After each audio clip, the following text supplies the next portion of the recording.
first part of this series, we head to northern Brazil, where we venture out along the world's largest river by volume to the heart of the world's largest rainforest. While captivated by its biodiversity, we undertake some piranha fishing and go swimming at sunset with the nearby river dolphins.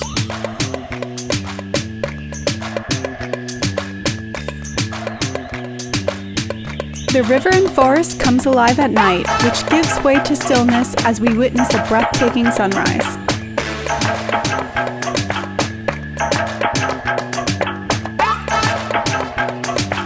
From our jungle lodge, we head out by boat to a secluded section of the forest, where we learn about the cultural, natural and medicinal significance the forest plays with its unique flora found nowhere else on Earth.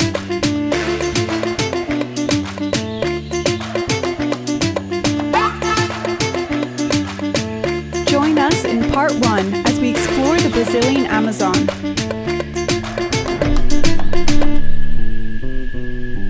We continue from our previous episode, where we stop over in Panama, exploring its city, rainforest and canal.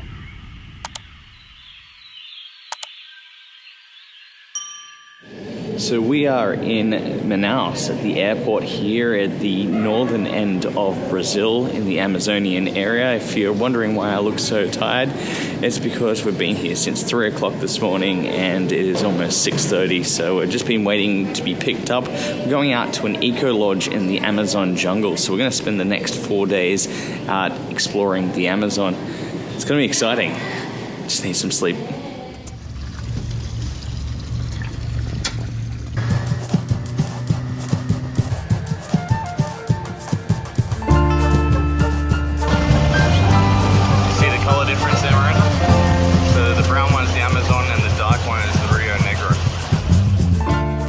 The Rio Negro and the Amazon River is a breathtaking natural phenomenon where two rivers converge but do not immediately mix due to the differences in temperature, speed, and water density. This unique confluence creates a striking visual contrast with the dark waters of the Rio Negro meeting the lighter, sediment-rich waters of the Amazon.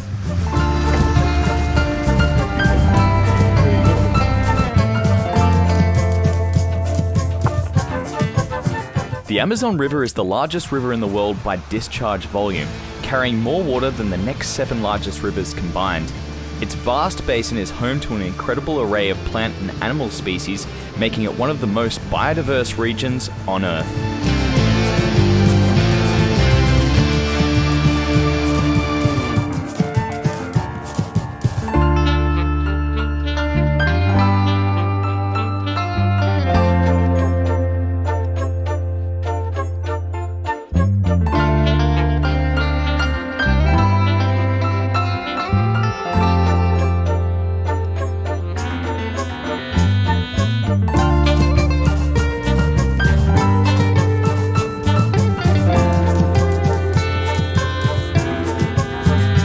Our long 3-hour-plus journey south from the city of Manaus brings us to a remote lake within the Amazon basin known as Juma Lake.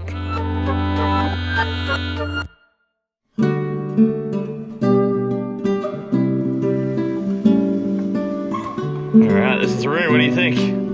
Perfect. Yeah. I'm so excited. So after our 6:30 a.m. pickup from the airport, we made our way to the city of Manaus itself, which is the capital of the state of Amazonas here in the northern part of Brazil.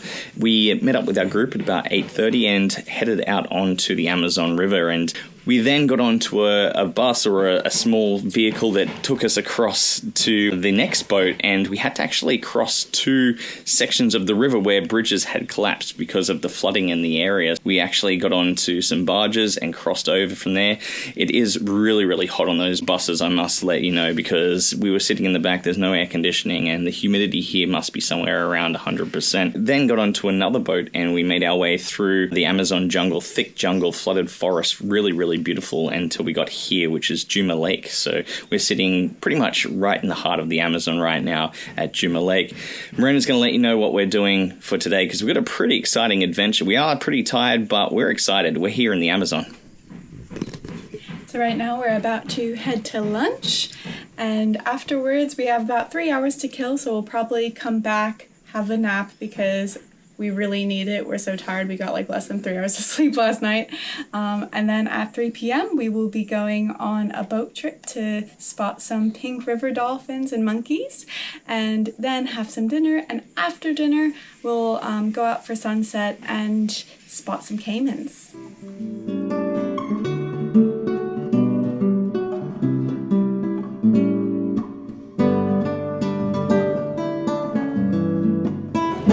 Alright, you ready, Chicky? Let's do this. Cool, maybe some piranha fishing as well. It wasn't long before we spotted our first river dolphins, which proved far too quick for our cameras.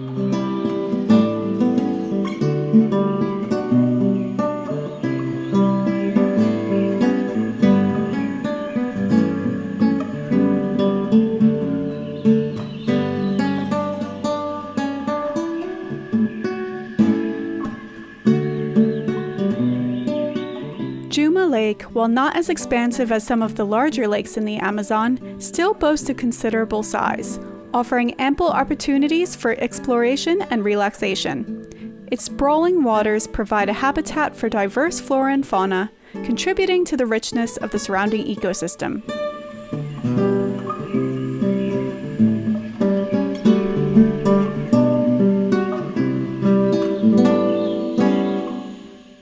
So apparently those little monkeys are called scoro monkeys, and we did see a little earlier some of the river dolphins as well, the pink and grey river dolphins, but they're actually a little too quick for us, so I'm going to keep a lookout and see if we can see any more.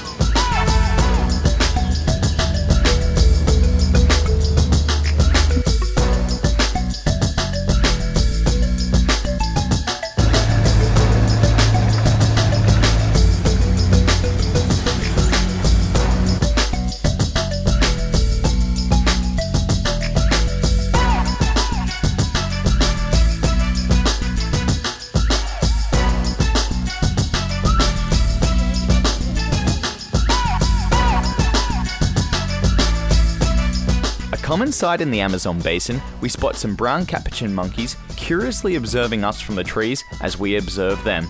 Brown capuchin monkeys, known for their intelligence and dexterity, are highly adaptable primates found throughout South America's forests. With their distinctive tuft of hair on their heads and expressive faces, they exhibit complex social behaviors and are skilled foragers in their natural habitats.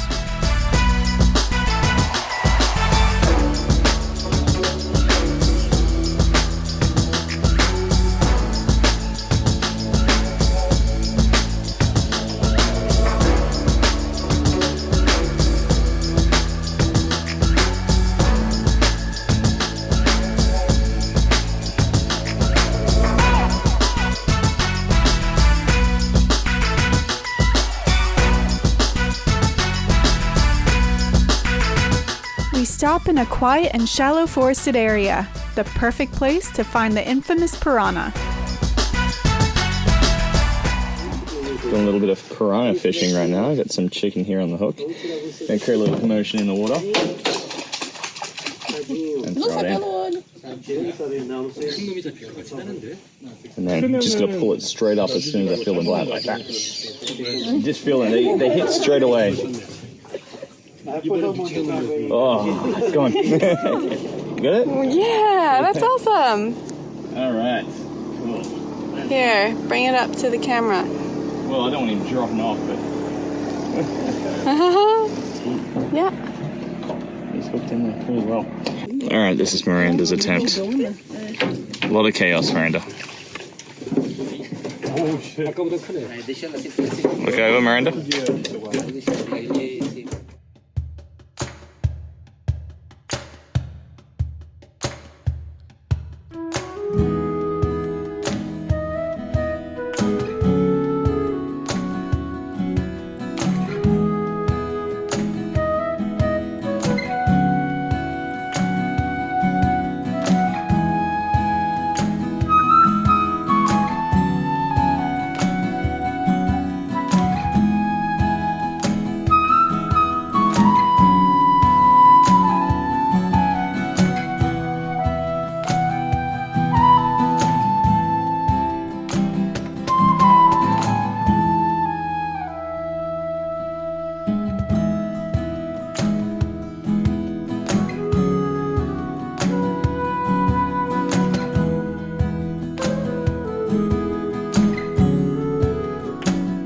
late afternoon serenity on the lake was sublime.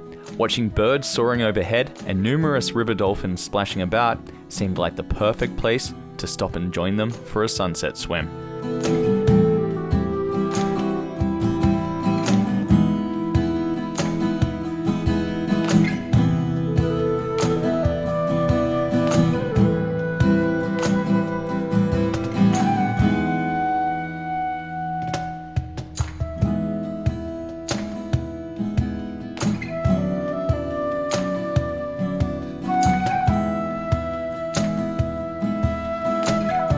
So, swimming in the piranha-infested waters of the Amazon. Here we go.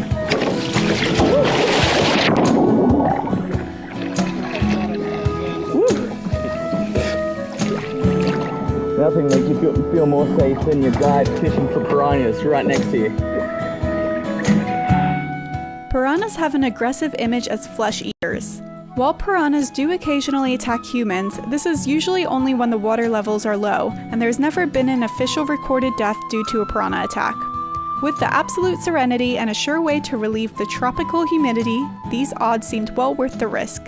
Plus, we got to swim with river dolphins in an open and free environment.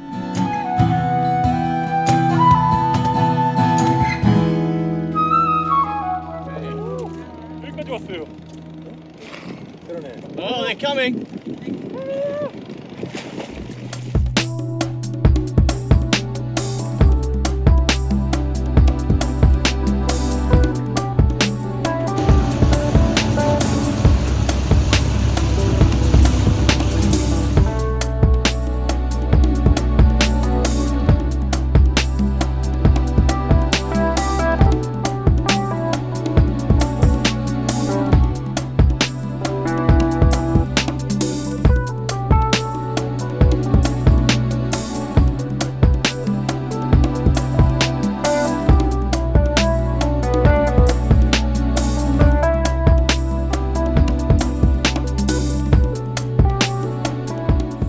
What did you think of that experience, Chicky? That was amazing. We saw monkeys, we saw birds, we saw all sorts of animals. Including a lot of river dolphins. A lot. At sunset, we went for a swim in the water, and it was absolutely spectacular. The dolphins were splashing around everywhere. They even came right up to us. You might notice I'm wearing a headlamp right now, and that's because we're going to go out and spot some caimen. So caimen are small Amazonian crocodiles. We're going to go around in the dark and check those out.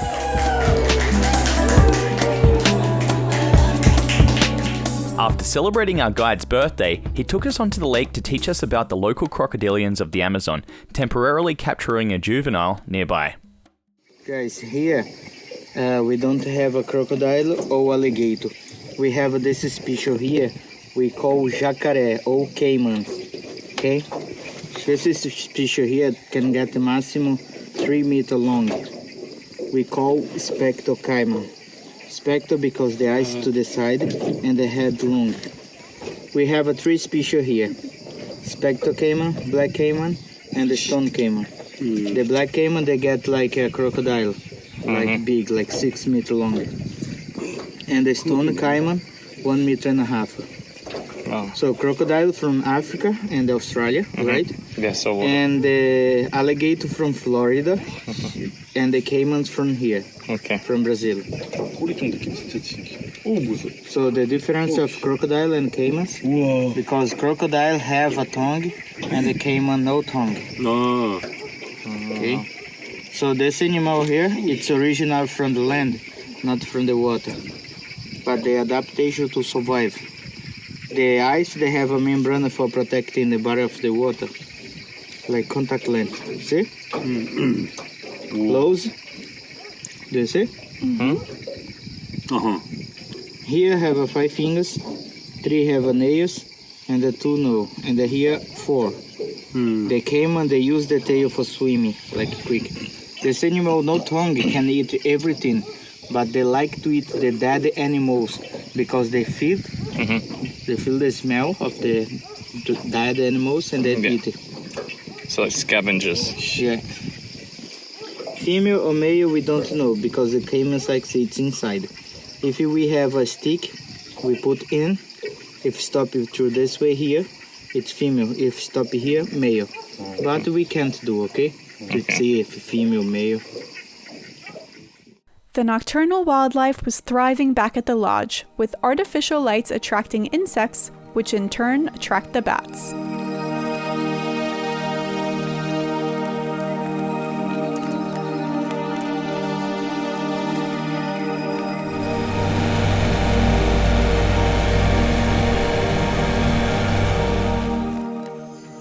We're up bright and early this morning for our sunrise jungle hike. Afterwards, we're going to come back, have lunch, and prepare ourselves because later on tonight we'll be camping overnight in the jungle.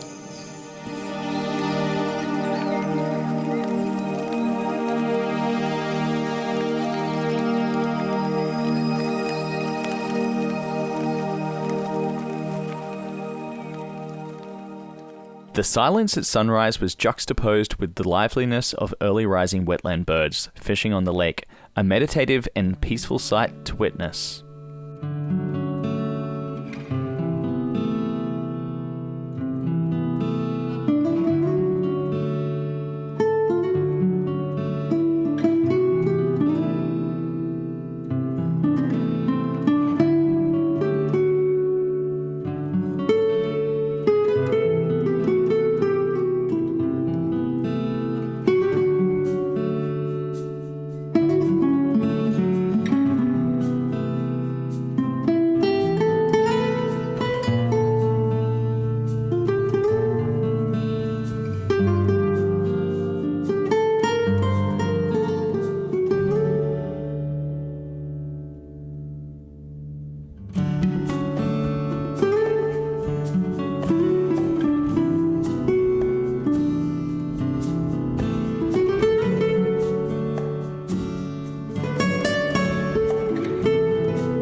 We returned to the lake in time for breakfast in one of the most tranquil surroundings we had ever experienced.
How was that, Chicky? Pretty amazing. That was spectacular. What an amazing sunrise there on Juma Lake. And we're about to go out and have our hike in the jungle. So we're going to spot some different species. We've got a pink river dolphin just over here sort of puffing away. So I'm going to try to get some shots of him.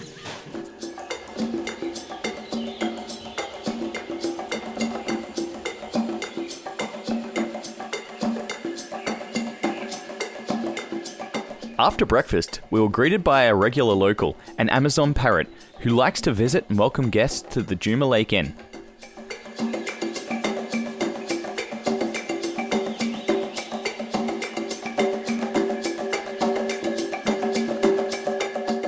So we're back out on Juma Lake and we're about to go and start our Rainforest hike.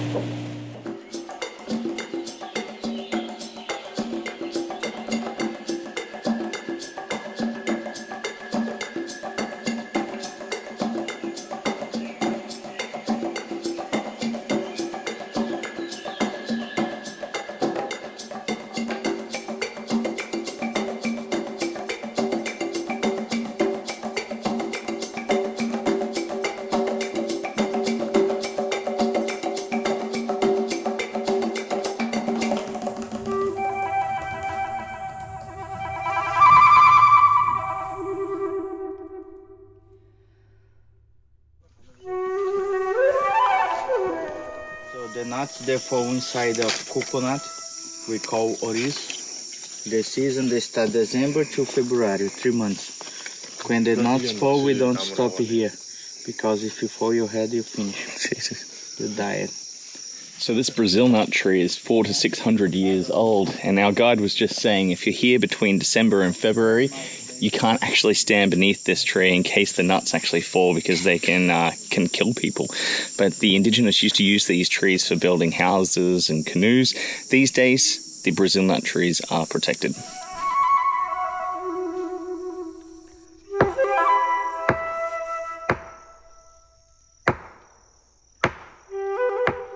So the indigenous used to use these trees here to echo out throughout the forest and communicate with each other. You can see the notches there where he's just been knocking, and the sound is so loud that it reverberates from the tree into the forest, and they're able to, almost like a Morse code, communicate with each other, which is pretty interesting. It could echo out over many, many kilometers. Right? No. Look how deep. Oops. Oh wow. So this is the cicada nest. So the insect, they go inside the land. I don't know how many eggs they put here. Put some eggs here, and the eggs stay inside the land 4 years. After 4 years, they come out, they live 3 weeks, and then die. So this tree behind me here is a really interesting one. It's known as Paxiúba, and Paxiúba means the leg tree. And the reason why they call it that is because of the legs on this tree actually allow the tree to move. So 5 years ago, this tree was all the way over here. It's moved about 2 meters or 6 feet in the last 5 years because it's able to grow one root at a time to move the tree gradually over into the sunlight, because the sunlight obviously moves depending on the tree cover. The spikes on this tree here, when they're younger, they're longer spikes. They were used by the indigenous people of the area for blowguns, and then the larger tree could be used as a bow and arrow. So this tree is known as kumaru, and kumaru, the seeds themselves can actually be used for high cholesterol. So it's one of the many different types of seeds and fruits within the Amazon forest that have a lot of health benefits. And also the oils as well could be used for the hair, and apparently they could use it to dye their hair or at least lighten their hair color. And they use it a lot in salads as well for high cholesterol.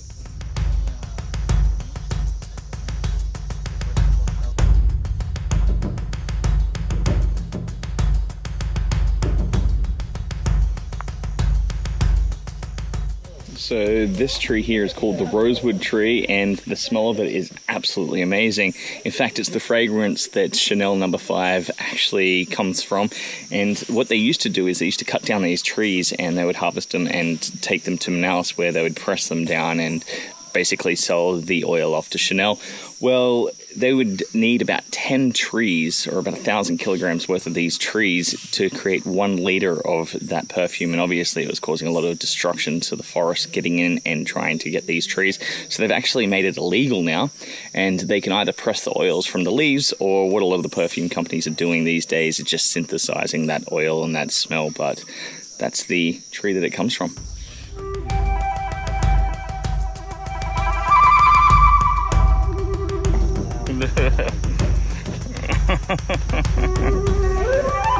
That's the poison they used to use for the darts, right?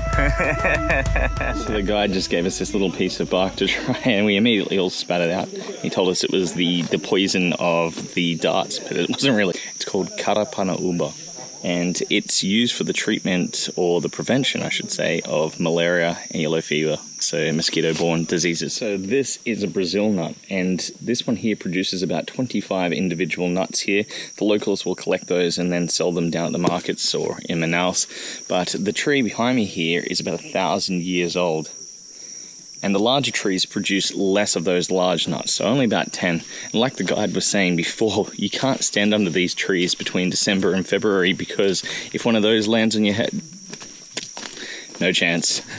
They're like a really dense coconut. Well, pretty strong anyway. So during the La Nina, they say that this little river right here can reach up to about this high. It's kind of crazy.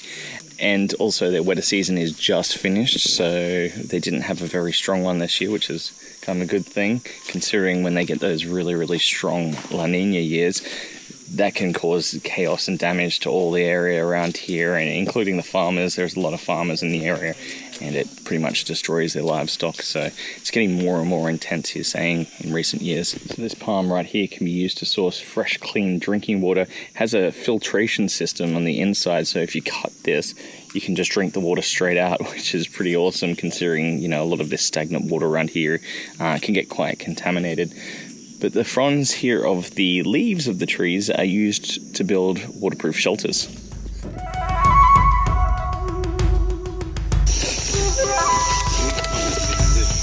Oh, wow. Ooh. You want to try? It's called suva. Sova. It's for stomach aches. Yeah.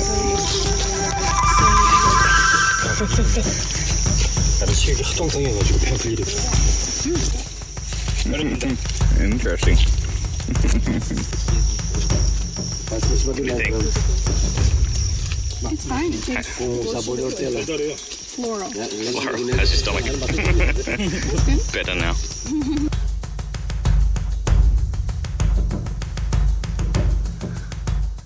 So this tree behind me here is called Itauba, which translates to stone tree, and it's such a hard wood that they actually use it to create their boats, which is pretty interesting. And they can also use it in the dry season to start fires through friction fires. So learning a lot today.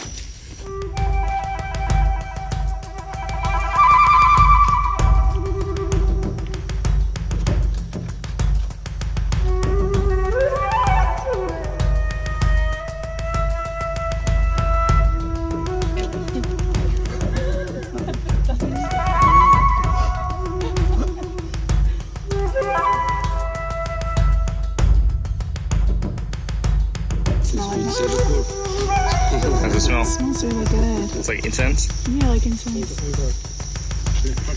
That was really interesting. This tree is called breo, and it's used for pretty much candles, but the smoke that comes out of it is kind of like a strong incense smell. And he said it's great for headaches, it's good for yoga, and I swear I smelled it before. It smells kind of like sandalwood or something like that, but really, really nice.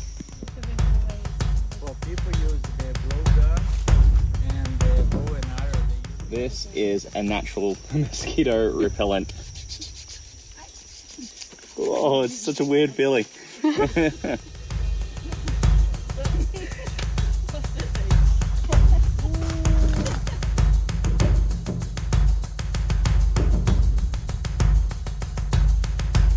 We continue our Amazon adventure in the next episode, where we stay in hammocks overnight in the forest and visit a local village before returning to and exploring the city of Manaus.